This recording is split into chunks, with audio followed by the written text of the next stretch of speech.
Hello, everyone. Welcome back to the channel. Today, we're diving into a major geopolitical story developing in Europe. A move by Denmark that has surprised analysts, policymakers, and markets alike. Many are calling it one of the most unexpected strategic shifts in recent EU history. The big question is whether this decision could trigger the European Union's biggest crisis in years, or whether it is actually a calculated step toward a stronger regional future.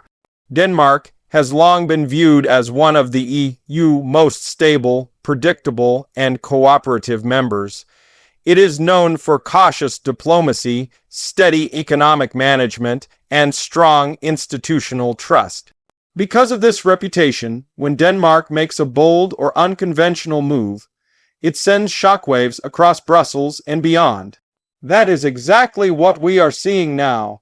To understand why this is such a big deal, we first need to look at Denmark's traditional position inside the European framework.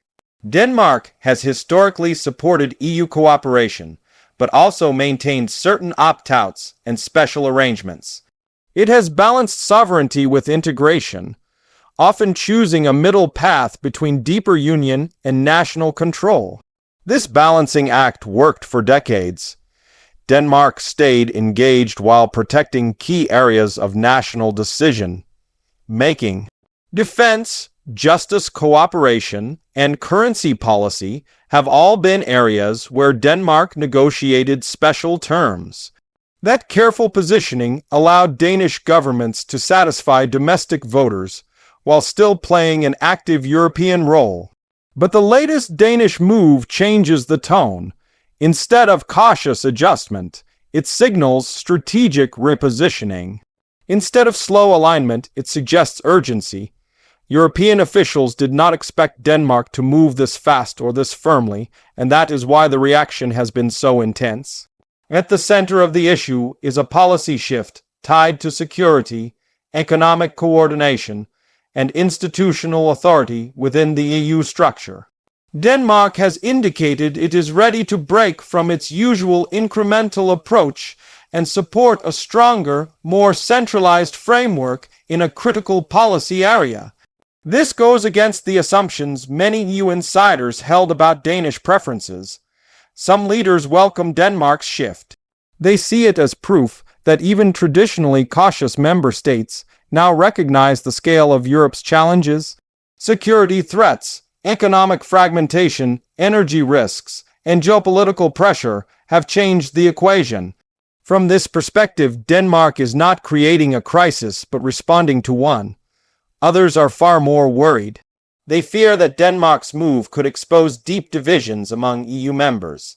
Not every country agrees on how much authority Brussels should hold. Not every government is ready for faster integration. When a respected and stable country like Denmark changes course, it forces everyone else to clarify their own position. Markets reacted quickly. Investors tend to watch EU unity very closely. Any sign of internal disagreement can trigger volatility in currencies, bonds, and equities. Danish assets initially saw mixed reactions, while broader European indicators reflected uncertainty rather than panic. That tells us this is serious, but not yet viewed as catastrophic. Political reactions inside Denmark are also complex. Supporters argue that the government is acting responsibly in a more dangerous and competitive world. They say neutrality and slow adaptation are no longer enough. According to this view, Denmark must be inside the core decision-making structures to protect its interests. Critics inside Denmark warn that the shift risks giving away too much control too quickly. They argue that once powers are transferred upward, they are rarely returned. For them, the concern is not just about this one decision, but about the precedent it sets for future transfers of authority. Across the EU, smaller member states are watching very closely.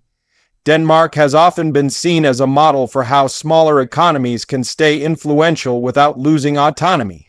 If Denmark is now choosing deeper alignment, It may influence how these countries calculate their own strategies. Larger member states see opportunity. Some of the EU biggest powers have long argued that Europe needs faster and more unified decision-making. Denmark's repositioning strengthens their argument. They can now say that even the cautious players see the need for structural change. The timing is also critical. Europe is facing simultaneous pressures: defense uncertainty, supply chain restructuring, energy transition costs, and technological competition. Policy decisions that might have seemed extreme 5 years ago now look more practical to some leaders. Crisis conditions accelerate integration debates. Another layer of this story involves defense and security cooperation. European security architecture is evolving. With global tensions rising and alliance expectations shifting, EU members are reassessing how they coordinate military planning, procurement, and readiness. Denmark's move is partly tied to this broader reassessment. Defense integration has always been sensitive. It touches sovereignty more directly than trade or regulation. That is why Denmark's willingness to move further in this space is so significant. It suggests a change in how Danish leadership evaluates risk versus control. There is also an economic dimension. Coordinated policy can create efficiency, but it can also create friction if national priorities differ. Denmark's economy is strong, export-driven, and innovation-focused. Aligning more closely with EU-level mechanisms could amplify its influence, but it could also constrain flexibility. Public opinion will play a decisive role. European integration moves succeed or fail based on domestic legitimacy. If Danish voters support the shift, it becomes durable. If they reject it, political backlash could reverse the decision and create even greater instability. Media framing matters too. Some outlets describe Denmark's move as bold leadership. Others call it a gamble. The difference in framing shapes how the broader European public interprets the event. Language like crisis can become self-fulfilling if it drives fear rather than analysis. It is important to note that EU crises often look bigger at the beginning than they appear in hindsight. The Union has faced debt crises, migration disputes, treaty rejections, and exit shocks. Each time, predictions of collapse spread quickly. Each time, some form of compromise eventually emerged.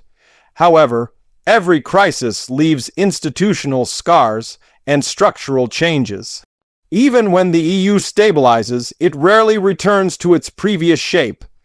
Denmark's unexpected move could become one of those turning points that quietly reshape governance over the next decade. Negotiations behind closed doors are now intense. EU officials are working to align legal frameworks, budget implications, and oversight mechanisms. These technical details will determine whether Denmark's shift integrates smoothly or produces legal and procedural disputes. There is also the question of precedent. If Denmark can revise its long-standing opt-out approach, other countries may seek to renegotiate their own arrangements. That could open a broader treaty conversation, which is always politically risky and time-consuming. From a strategic perspective, Denmark may be calculating that being early is better than being late. Early movers can shape rules. Late joiners must accept them.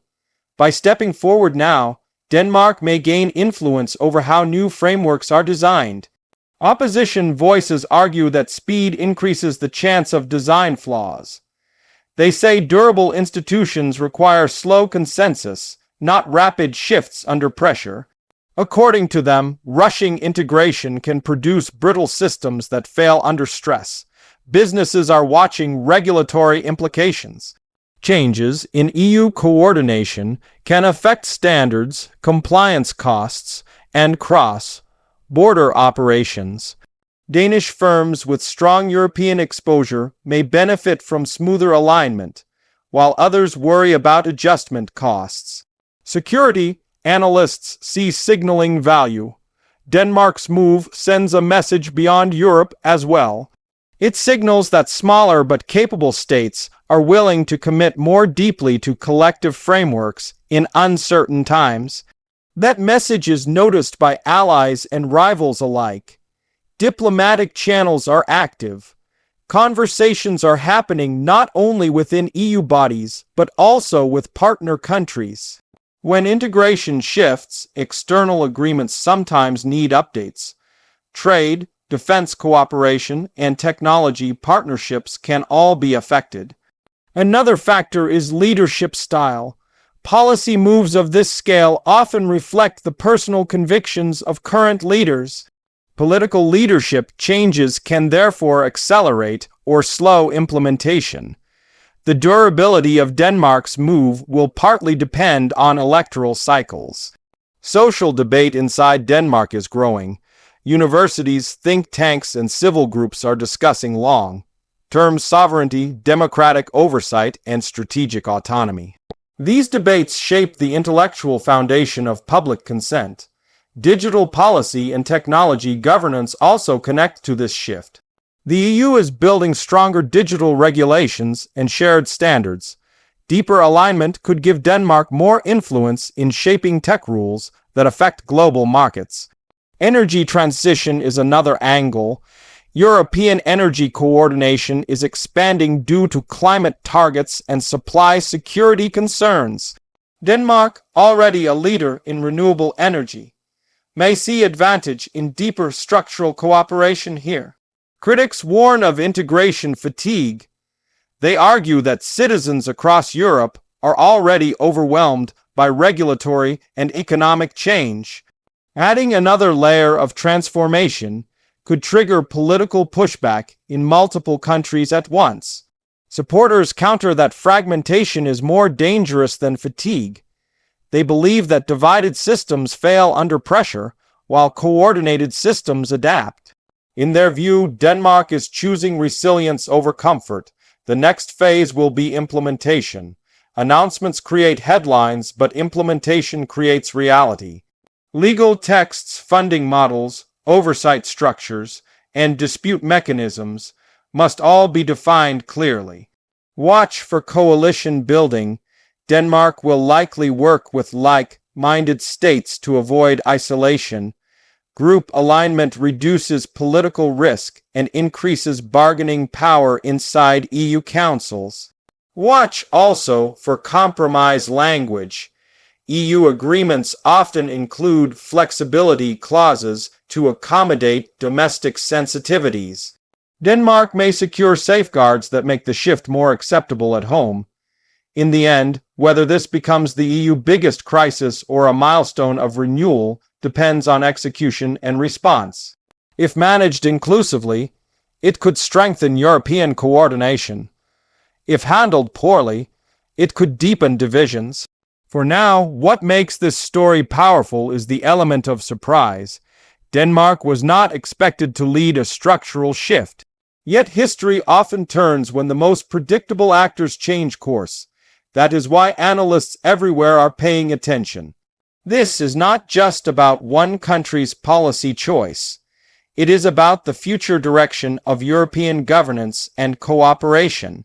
We will continue to monitor how institutions respond, how markets adjust, and how public opinion evolves. The consequences will unfold over months and years, not days.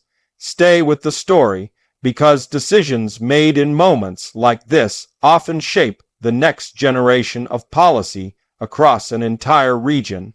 And sometimes the moves no one expects are the ones that matter most.